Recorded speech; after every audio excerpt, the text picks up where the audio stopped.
जय हिंद दोस्तों, स्वागत है आपका एक बार फिर से नॉलेज अफेयर्स अपडेटेड में। दोस्तों आज की वीडियो में मैं आप लोग को बताने वाला हूं कि जो बिहार में जमीन स्पेशल सर्वे का काम चल रहा है उसमें जो है अगर मुस्लिम्स की कोई जमीन है, यानी आज की वीडियो में मैं आप लोग को मुस्लिम लॉ के बारे में बताने वाला हूं कि मुस्लिम लॉ क्या कहता है, जमीन जो है उनके उत्तराधिकारी कैसे होते हैं। जैसे हिंदू धर्म में होता है दोस्तों कि एक बच्चा जो है जन्म से ही जो है अपने पिता में हिस्से का अधिकार हो जाता है, वैसे मुस्लिम लॉ में नहीं है भाई। मुस्लिम लॉ में जो है अलग से नियम है। तो वो नियम क्या है, इस सर्वे में जो है उस नियम का पालन कैसे होगा, ये सारे चीज इस वीडियो में बताने वाला हूं दोस्तों। तो अगर आप जानना चाहते हैं मुस्लिम लॉ के बारे में, उनका उत्तराधिकार के बारे में, खाता कैसे खुलेगा, तो इस वीडियो को आप कंप्लीट देखिएगा। और अभी तक आप मेरे चैनल को सब्सक्राइब नहीं किए हैं तो चैनल को सब्सक्राइब करने के साथ साथ बेल आइकन को दबा करके ऑल पर क्लिक कर लेना, क्योंकि इसी तरह का हेल्पफुल कंटेंट दोस्तों मैं यहाँ लेकर के आते रहता हूँ।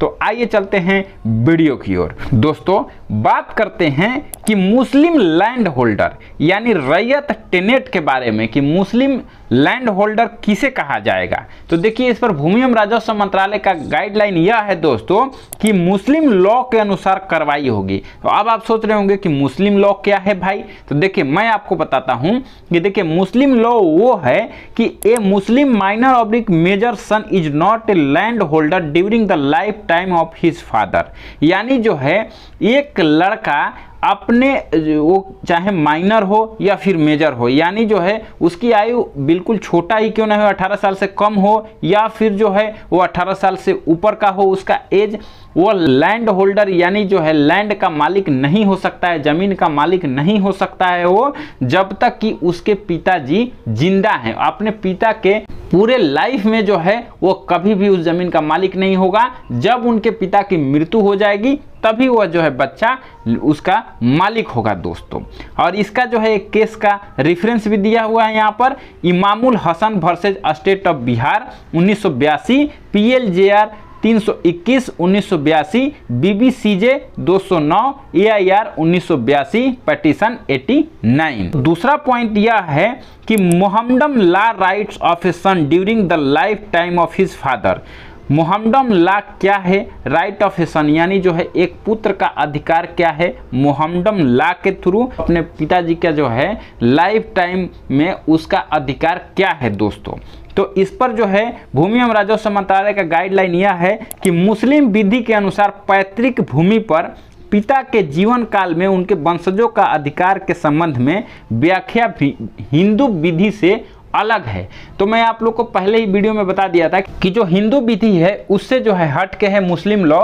तो मुस्लिम लॉ क्या कहता है दोस्तों, तो देखिए आइए हम उस पर विचार करते हैं कि मुस्लिम लॉ क्या कहता है। तो देखिए मुस्लिम लॉ यह कहता है कि हिंदू कानून के विपरीत यानी हिंदू कानून के उल्टा यदि किसी मृतक मुसलमान की बिना वसीयत मृत्यु हो गई है तो उसकी संपत्ति उसकी मृत्यु के समय उसके उत्तराधिकारियों को हस्तांतरित हो जाती है। यानी कोई मुस्लिम है और उनका जो जमीन है उन्होंने अपने जीवन काल में किसी को जमीन वसीयत नहीं किया है, तो उनके मृत्यु के पश्चात जो है उनका पूरा जमीन उनके उत्तराधिकारियों का हो जाएगा। मोहम्मडन कानून के तहत जन्म अधिकार को मान्यता नहीं दी गई है। यानी जो है आप जन्म से, हम बोलते हैं ना हिंदू में बोलते हैं कि जन्म से अधिकार है, मेरा जन्म सिद्ध अधिकार है, या कि मेरा जो है इस प्लॉट में हिस्सा हुआ, इस जमीन में मेरा हिस्सा हुआ, तो ऐसा इसमें बिल्कुल नहीं है। इसमें ऐसा लिखा हुआ है बिल्कुल कि मोहम्मडन कानून के तहत जन्म अधिकार को मान्यता नहीं दी गई है। किसी स्पष्ट या अभिकल्पित उत्तराधिकारी का अधिकार पहली बार पूर्वज की मृत्यु पर अस्तित्व में आता है। यानी जब पूर्वज की मृत्यु हो जाएगी उसके बाद ही जो है उत्तराधिकार की बात